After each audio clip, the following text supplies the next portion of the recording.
आज के लेक्चर में हम लोग टॉर्सन इक्वेशन का डेरिवेशन करेंगे। प्योर टॉर्सन ले रहे हैं, that means only tau develop होगा इसके अंदर में, यानी शियर स्ट्रेस ही डेवलप होगा। बेंडिंग स्ट्रेस का वैल्यू क्या रहेगा, 0 रहेगा। तो फर्स्ट ऑफ ऑल हम लोग कोई भी शाफ्ट लेंगे, उस शाफ्ट की लंबाई लेंगे L, शाफ्ट का रेडियस लेंगे R, और इसके ऊपर टेंजेंशियल जो टॉर्क अप्लाई करेंगे वो आप अप्लाई करेंगे T। यहाँ पे कुछ आपके पास है, लेटेस्ट है जूम। T क्या है, मैक्सिमम ट्विस्टिंग मोमेंट है। IP क्या है, पोलर मोमेंट ऑफ इनर्शिया, यानी इस वाले प्लेन के परपेंडिकुलर जो एक्सिस होगा, इसी के अबाउट ये शाफ्ट रोटेट करने वाला है। किसी भी प्लेन के परपेंडिकुलर जो एक्सिस होता है उसे हम लोग कहते हैं polar moment of inertia. Next CNG, कहीं कहीं पे मॉडुलस ऑफ रिजिडिटी, क्योंकि इसकी वजह से शियर स्ट्रेस टाउ डेवलप होगा। जब टॉर्क लगाएंगे तो टॉर्क की वजह से आपका टाउ डेवलप होगा, टाउ की वजह से मॉडुलस ऑफ रिजिडिटी आएगा। टाउ मैक्स क्या है, maximum shear stress induced into the shaft, यानी इसके अंदर कितना मैक्सिमम आपका डेवलप हो रहा है, जो कि आउटर रेडियस पे हो रहा है। और आर क्या है, रेडियस है। एल आपका लेंथ ऑफ द शाफ्ट है, और जी आपका मॉडुलस ऑफ रिजिडिटी है। राइट। तो यहाँ पे अब हम लोग एक शाफ्ट लेंगे और शाफ्ट के ऊपर हम लोग क्या करेंगे, फिक्स करेंगे। शाफ्ट लिए हम लोगों ने ए बी,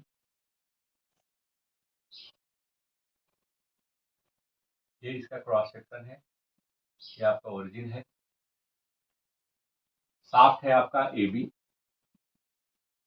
इसका लेंथ है L, मैक्सिमम रेडियस है R। अब हम लोग यहाँ पे क्या करेंगे कि शाफ्ट के ऊपर टॉर्क T अप्लाई करेंगे। T का अप्लाई होने की वजह से यहाँ पे आपका टाउ मैक्स डेवलप होगा, और टाउ मैक्स के साथ साथ आपका मॉडुलस ऑफ रिजिडिटी हम लोग जी लेंगे, जो कि मटेरियल पे डिपेंड करेगा, इलास्टिक कांस्टेंट। राइट। अब हम लोग शाफ्ट के वन एंड को क्या करेंगे, फिक्स करेंगे। जैसे भी हम यहाँ पे हम लोग एक्शन टॉर्क अप्लाई करेंगे, यहाँ पे तुरंत आपका रिएक्शन टॉर्क आपका अपोजिट डायरेक्शन में आपका क्या हो जाएगा, डेवलप हो जाएगा।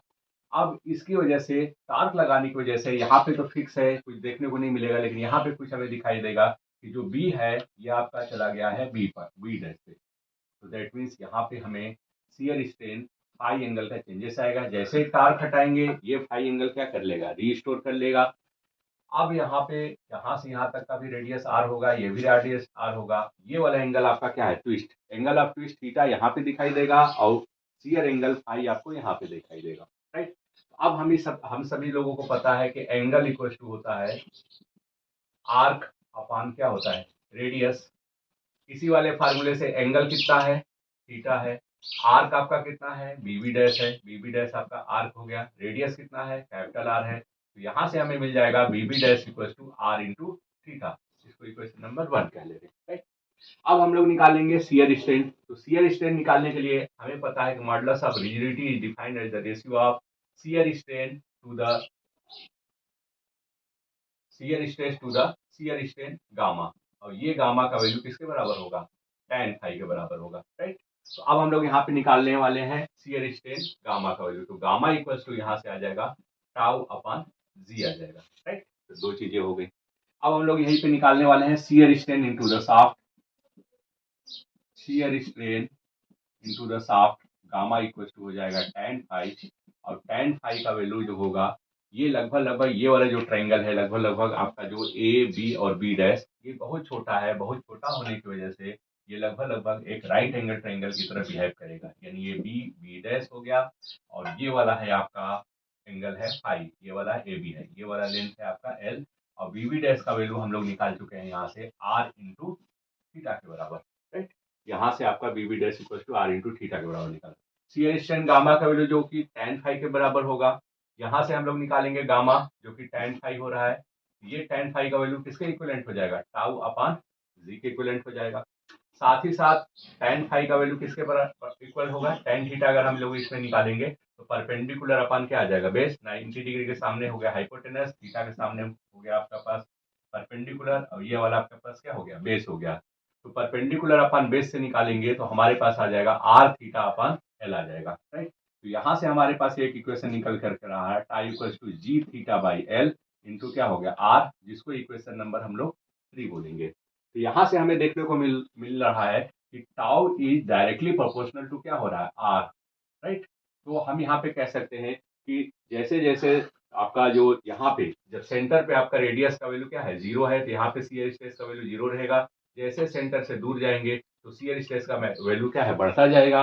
और आउटर रेडियस पे यानी यहाँ पे टाउ का मैक्सिमम वैल्यू होगा और सेंटर पे आपका क्या होगा, मिनिमम वैल्यू होगा, और लीनियरली वेरी करेगा, यानी आर के पावर रेडियस के पावर कितना है, 1 है। तो कुछ यहाँ पे ये चीजें हो गई। नेक्स्ट जो है हम लोग, अब हम इसकी क्रॉस सेक्शन की बात करेंगे। तो क्रॉस सेक्शन पे हम लोग यहाँ पे क्या करने वाले हैं, एक आपका पास आर रेडियस है, राइट। यहाँ पे हम लोग कुछ ना कुछ क्या करेंगे, स्मॉल आर डिस्टेंस पे एक एलिमेंटल स्ट्रिप कट करेंगे, छोटा सा स्ट्रिप कट करेंगे, और इसकी थिकनेस होगी डी आर, और इसका एलिमेंटल एरिया जो होगा स्ट्रिप का वो लेंगे डी आर डी ए। इसके ऊपर कोई ना कोई टेंजेंशियल डायरेक्शन में फोर्स लगेगा, एलिमेंटल फोर्स, वो होगा आपके पास डी एफ हो जाएगा। और साथ ही साथ देखिए यहाँ से यहाँ तक का रेडियस है वो आपका क्या है, आर आपका रेडियस है, राइट। अब हम लोग इसी वाले इक्वेशन से देखिए यहाँ पे कुछ करने वाले हैं कि टाउ का जो डायरेक्टली प्रोपोर्शनल हो रहा है वो किसके प्रोपोर्शनल हो रहा है, रेडियस के प्रोपोर्शनल हो रहा है। तो अगर हम लोग यहाँ पे शियर स्ट्रेस का डायग्राम ड्रॉ करेंगे यहाँ पे इस वाले पूरे क्रॉस सेक्शन आर के लिए, तो देखिए हमें कुछ ऐसा प्राप्त होगा जो इस टाइप का एक ट्रायंगल प्राप्त होगा। देखिए जहाँ पे ये वाला टाउ मैक्स होगा कैपिटल आर डिस्टेंस पे, यहाँ से यहाँ तक भी आर डिस्टेंस पे आपके पास क्या होगा, टाउ मैक्स आपको क्या होगा, मिलेगा यहाँ पे, राइट। ये आपका वेरिएशन ऑफ शियर स्ट्रेस है, इसके लिए टॉर्सन इक्वेशन के लिए। इसी चीज का हम लोग यूज करके यहाँ पे हम लोग कुछ अलग टाइप का निकालने वाले हैं। देखिए अब हम लोग क्या क्या निकालने वाले हैं, यहाँ पे देखिए हमारे पास क्या हो रहा है, यहाँ से हम लोग कितने डिस्टेंस चले हैं, स्मॉल आर, ये आपका शाफ्ट का ओरिजिन है, इसका रेडियस कैपिटल आर है, राइट। तो आर डिस्टेंस पे हम लोग एज्यूम करेंगे कि जो शियर स्ट्रेस का वैल्यू है वो आपका कितना है, टाउ डैश है। और यहाँ से जब हम कैपिटल आर डिस्टेंस पे चलेंगे तो यहाँ पे हम लोग एज्यूम करेंगे कितना, टाउ। तो ये हमारा कुछ इस टाइप का एक आपका ट्रायंगल बन जाएगा, जिसमें ये वाला एंगल आपका क्या हो जाएगा, इन दोनों ट्रायंगल में, मतलब ये वाला ट्रायंगल में और एक बड़े वाले ट्रायंगल में, यानी ये वाला ट्रायंगल 1 है, ये वाला ट्रायंगल क्या है, 2 है। यहाँ पे अगर हम रेशियो निकालेंगे तो हमारे पास कुछ इस टाइप का मिलने वाला है इन दोनों ट्रायंगल से, कि tau dash upon capital R का, tau dash upon small R का वैल्यू जो होगा वो होगा टाउ अपॉन कैपिटल आर के वैल्यू। तो टाउ डैश का वैल्यू मिलने वाला है tau upon R multiplied by क्या होगा, स्मॉल आर। इसको हम लोग इक्वेशन नंबर क्या बोलेंगे, 5 बोलेंगे, राइट। अब हम लोग क्या करने वाले हैं कि इस वाले फोर्स का इस वाले पॉइंट के अबाउट मोमेंट निकालने वाले हैं। तो उस मोमेंट को हम लोग टॉर्क बोलेंगे, एलिमेंटल टॉर्क। अब एलिमेंटल टॉर्क जो होगा वो डीएफ यानी एलिमेंटल फोर्स मल्टीप्लाई होगा रेडियस का। हम सभी को पता है कि शियर स्ट्रेस टाउ का वैल्यू होता है फोर्स अपॉन एरिया के इक्विवेलेंट होगा। अगर एलिमेंटल के लिए बात करेंगे तो डेरिवेटिव के टर्म में हम लोग निकालेंगे, और यहाँ से आपको मिल जाएगा DF equal to tau into DA. लेकिन ये जो टाउ होगा वो आपका एक्चुअली में क्या होगा, टाउ डैश होगा, राइट। तो यहाँ पे हम लोग वैल्यू प्लेस करते हैं, T T equal to D F, D F की जगह पे tau dash into D A into क्या हो गया, आर हो गया। फ्रॉम इक्वेशन 5 से हमारे पास टाउ डैश का वैल्यू मिलेगा tau upon R into small R into D A into मिल जाएगा आर। ये आपके पास आ गया डी टी। इसको इसको इन दोनों को इंटीग्रेट करेंगे तो डी टी आपका टोटल टार्क आपके पास टी बन जाएगा, और यहाँ पे आपके पास आ जाएगा tau upon R integration of R square into क्या आएगा, डी ए। अब जैसा कि हम सभी लोग जानते हैं कि आई जेड जेड का वैल्यू जो होगा, या जो आई पी का वैल्यू होगा, या जो आई आपके पास polar polar moment of inertia का जो वैल्यू होगा वो integration of R square into D A होता है। ये आपका मैकेनिक्स का पोर्शन है, जहाँ पे हमें मालूम है कि पोलर मोमेंट ऑफ इनर्शिया का वैल्यू इतना होता है, राइट। तो ये वाला वैल्यू हो जाएगा tau max upon R into क्या हो जाएगा, ये आईपी हो जाएगा।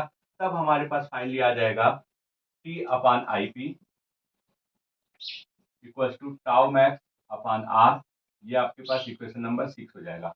अब हम लोग इक्वेशन नंबर 3 से यहां से हमें मिल जाएगा T upon R equal to G theta by L. ये आपका इक्वेशन नंबर है 3 डैश। तो इक्वेशन नंबर 3 डैश और आपके पास क्या है 6 को हम लोग क्या करेंगे, इक्वेट करेंगे। तो on equating equation number 3 dash and 6 we get, हमें पाएंगे कि T upon I P equal to tau max upon R equal to आपके पास आ जाएगा G theta by L. I hope अगर ये नहीं दिखाई दे रहा हो तो यहाँ पे मैं लिख दे रहा हूँ T upon I P equal to tau max upon R equal to आपके पास आ जाएगा जी थीटा बाई एल। तो इस तरीके से हम लोगों ने टार्सन इक्वेशन को क्या किया, डिराइव किया।